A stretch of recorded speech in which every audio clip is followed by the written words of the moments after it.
voulais juste prendre un exemple effectivement sur la question, une question plus technique. Aujourd'hui, le problème n'est pas de construire en biosourcé ou en bois. En tout cas, moi, c'est ce que je vois à l'échelle de mon opération. Le problème, c'est de traiter la question du stationnement. Comment gérer effectivement le stationnement enterré, qui est un élément excessivement pénalisant finalement sur un bilan de promoteur, sachant qu'en fait, c'est ce qui vient gréver, si vous voulez, toutes nos exigences environnementales. C'est-à-dire qu'à partir du moment où on fait le choix de favoriser le stationnement enterré en béton, plutôt que de valoriser effectivement les questions environnementales et de performance environnementale. Mais construire en bois ou en biosourcé, aujourd'hui, on peut le faire à des coûts effectivement qui sont tout à fait raisonnables si on arrive à traiter la question du stationnement. Donc, pour revenir sur le sujet de la culture, il y a une question de culture du projet urbain. C'est comment on traite effectivement le stationnement dans les projets urbains. Donc, c'est une question qui revient aux collectivités dans le cadre de leur PLU, mais qui revient aussi aux aménageurs dans le cadre de la conception des projets urbains. Très bien, merci infiniment. Un mot quand même sur les constructeurs qu'on connaît, c'est-à-dire les Bouygues, Eiffage et Vinci. Ils nécessitent d'être acculturés davantage. Ils ont une forme de réticence ou pas spécialement? Je ne sais pas qui veut répondre. On peut répondre à plusieurs. Moi, je crois que quand un marché commence à sentir bon, forcément, on va y aller.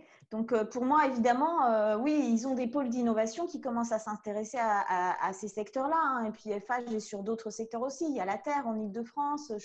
Donc, oui, je pense qu'ils vont s'y mettre et ils s'y mettent déjà. On commence à voir des gens qui sont embauchés spécialement pour ça. Donc, tant mieux. Tant mieux. Maintenant, il y a du chemin à faire parce que, voilà, notamment dans les secteurs où, effectivement, Frédéric Gauvin le disait, le budget est grévé par les places de stationnement, par ce genre de choses. Et bien évidemment, pour répondre à des prix compétitifs, voilà, on va finir avec d'autres matériaux. On ne va pas remettre en cause les aspects constructifs classiques. Puis, il y a des choses qui sont un peu encore des leviers à lever. On y arrive progressivement, mais un des leviers, c'est les bureaux de contrôle. C'est-à-dire qu'on en a quelques-uns qui sont spécialisés, mais finalement pas encore tant que ça. Donc, il faut savoir les trouver. Donc, c'est une question de sourcing. C'est-à-dire où sont les gens qui vont être d'accord pour. C'est des questions d'assurance, hein, des questions de tout ça. Et puis, il y a la question d'appel d'offres publics aussi, c'est-à-dire que pour monsieur le maire de Champlan, s'il avait une forêt, imaginons dans ses rêves les plus fous, une forêt de chênes magnifique sur la commune, s'il voulait utiliser sa forêt pour faire sa médiathèque, eh ben, aujourd'hui, c'est encore compliqué. Voilà, ça veut dire qu'il faut trouver un moyen dans les appels d'offres publics à cause de la concurrence, etc., et de l'Europe, finalement, hein, c'est des questions européennes. On n'a pas la possibilité de le faire en disant vous prendrez voilà. Donc ça veut dire qu'il faut trouver des manières d'accompagner aussi cette mise en place de circuits courts. Ça a été faisable, il y a un décret qui s'appelle le décret cantine, ça s'est fait sur les circuits courts en alimentaire et je pense qu'il va falloir qu'on arrive à la même chose pour les circuits courts dans le bâtiment et dans les matériaux. Très bien. Écoutez, merci infiniment à tous. On arrive pas loin de la conclusion de cette session. Christine, c'est peut-être le moment, vous nous avez mis en appétit avec l'annonce de ces 8 propositions. Peut-être le moment de nous les rappeler. Oui, en fait, Élise, tu vois avec moi hein, si j'oublie des choses, mais on sort d'un confinement, on arrive au milieu d'une crise, nous annonce un grand plan de relance et on aimerait bien que dans notre secteur, justement, ce plan de relance prenne le virage d'une économie qui soit, notamment dans le bâtiment, un soutien aux filières qui apportent une vision écologique et une protection des ressources et qui en même temps vont favoriser la création d'emplois. On imagine que si 30% des bâtiments étaient faits en France, on augmenterait la capacité d'emploi en France sur cette filière-là d'une manière gigantesque.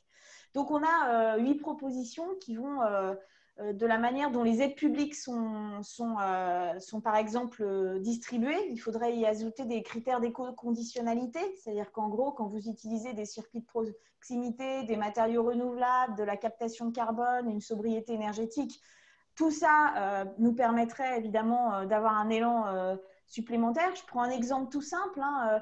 Vous devez réhabiliter votre maison, vous habitez en Essonne, le département de l'Essonne subventionne la filière chanvre en Essonne.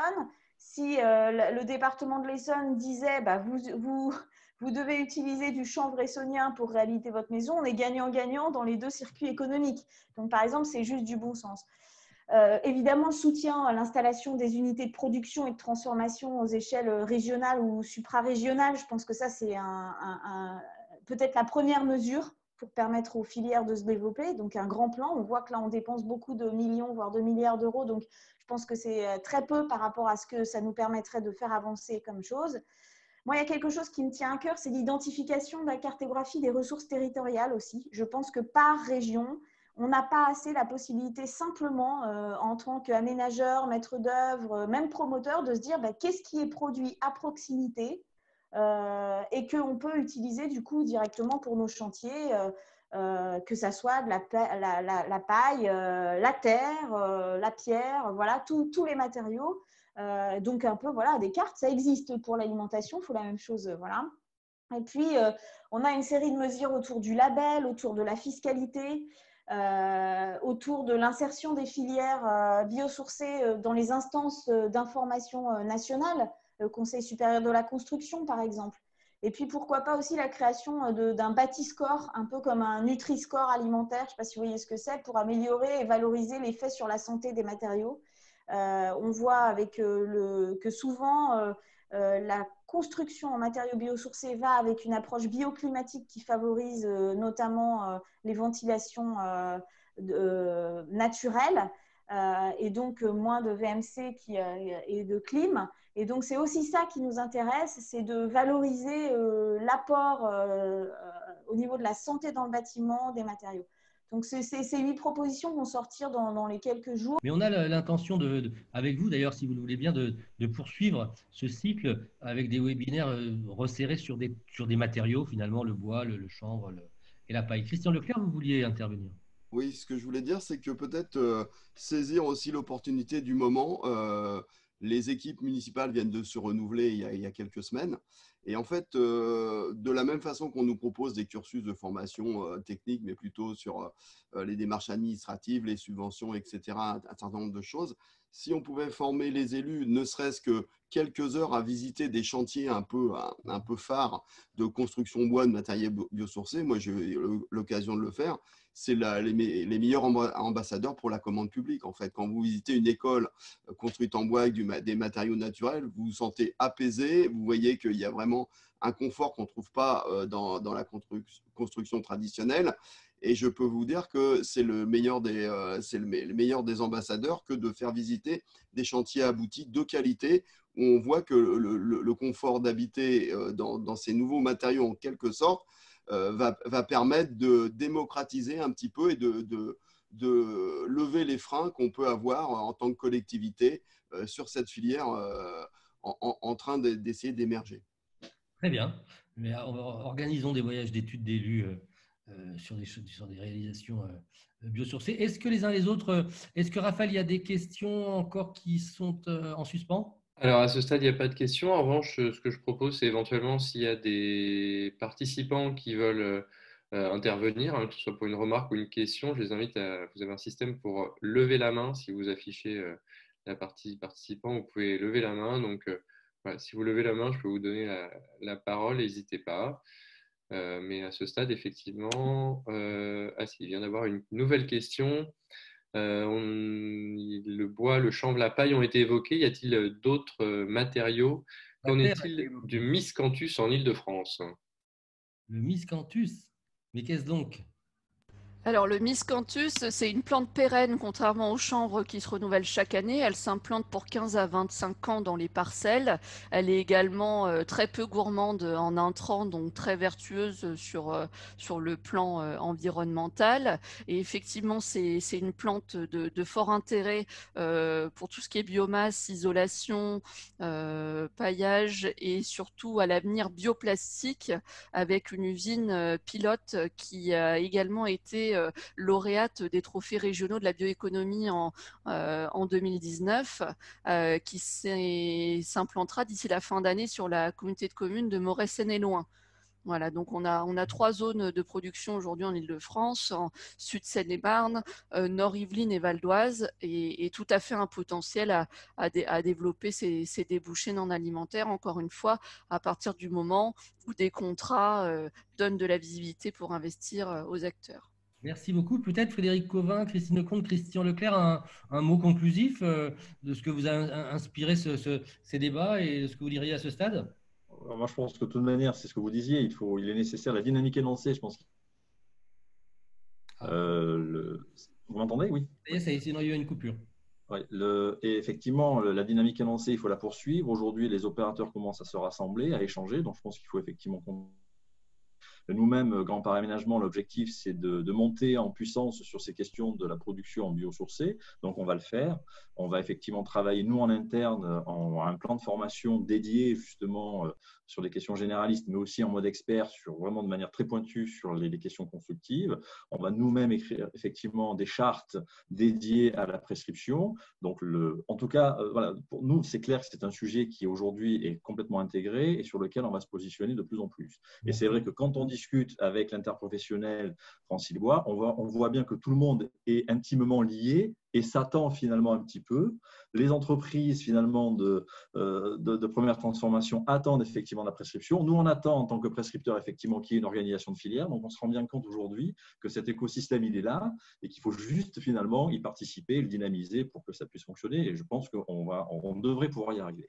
Christine Lecomte, le mot de la fin, avant de donner la parole à Monsieur Leclerc. Oui, Frédéric Covin a dit beaucoup de choses. Donc, moi, je rajouterais que ça offre des potentiels architecturaux et spatiaux dont on ne sait pas encore tout. Et c'est ça qui est aussi incroyable. C'est-à-dire que le XXe siècle, c'était l'ère du béton et l'émergence du béton. Là, on est dans une émergence ou réémergence, il ne faut pas l'oublier, de matériaux qui sont totalement innovants. Donc, si on devait vraiment mettre l'innovation, le paquet dans l'innovation, c'est sur ces matériaux-là. Et l'autre chose que je retiens du webinaire, c'est les paroles de Christian Leclerc, c'est-à-dire qu'effectivement, il n'y a rien de mieux pour un élu qu'avoir un exemple en visitant. Donc, nous, on fait déjà pas mal de visites. Et je n'ai pas honte de le dire, on a du mal à mettre la MIF dans la boucle, c'est très clair. Mais il va falloir qu'on réessaye encore et encore parce qu'on n'a pas d'objectif qui est de placer telle ou telle personne. On a l'objectif de faire mieux écologiquement parlant et d'offrir à l'Île-de-France des filières structurées économiquement, socialement et écologiquement. Donc, à partir de ce moment-là, c'est tout bénef pour les élus sur tous les plans. Et donc, eh bien, on va continuer notre travail là-dessus et diffuser au maximum ce qui se fait bien déjà par les visites. Vous faites des visites, il y a un participant qui demande s'il y a également des formations au sein de l'Ordre des architectes. Alors, on a déjà fait des formations au sein du comité de liaison biosourcée sur les matériaux d'un aspect général. On va retravailler sans doute avec des aménageurs sur ces questions-là. On est en capacité de former. Il y a des personnes qui forment. On a Caribati, on a Amaco, qui sont des partenaires du comité de liaison.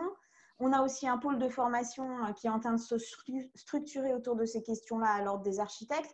Nous, ce qu'on trouve quand même intéressant, c'est quand il y a un mélange des personnes. C'est-à-dire qu'une formation, ce n'est pas que l'apprentissage, c'est aussi avoir avec soi un promoteur, un entrepreneur ou un aménageur. Et donc, une formation que moi, je peux recommander, c'est celle du Parc naturel du Gâtinais français sur le chanvre, par exemple, qui est extrêmement performante, qui est même peut-être sponsorisée par l'Europe. Donc, il y a vraiment des facilités à y aller. Donc, c'est une des choses qui est pas mal. Mais ça va se développer de plus en plus. Merci, Monsieur le maire. C'est à vous qu'il revient le mot de la fin. Oula, c'est pas évident de résumer ce qui s'est dit, mais en tout cas, moi, ce que je voulais évoquer aussi, c'est les constructions éphémères. C'est-à-dire que sur le projet qu'on a sur Champlain, c'est une zone d'activité sur les matériaux biosourcés. Mais l'avantage aussi, c'est de voir est-ce qu'on peut construire des bâtiments industriels pour une durée de vie de 15-20 ans, puisque dans 15-20 ans, on sait qu'on fera tout à fait autre chose.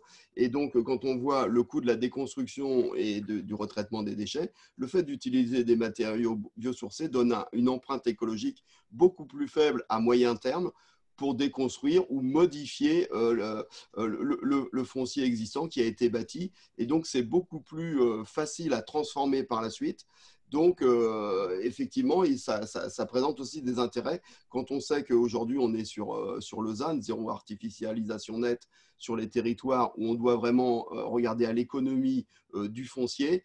Se dire qu'on construit avec quelque chose qui peut être démontable et transportable, c'est aussi un enjeu auquel il faut s'attacher de réfléchir. Donc, c'est aussi un des aspects qu'on n'a pas évoqué, mais je sais que pour nous, c'est aussi important de dire, voilà, le territoire, il n'est pas gelé avec du béton pendant des dizaines et des dizaines d'années. Très bien. Merci à tous. Si vous êtes d'accord, on va en rester là pour ce webinaire qui, vous l'avez compris, est sans doute le premier d'une longue série. Voilà. Merci beaucoup à tous les intervenants et aux participants et à bientôt sans doute. Merci. Merci beaucoup. Au revoir. Très bonne journée. Au revoir. Au revoir.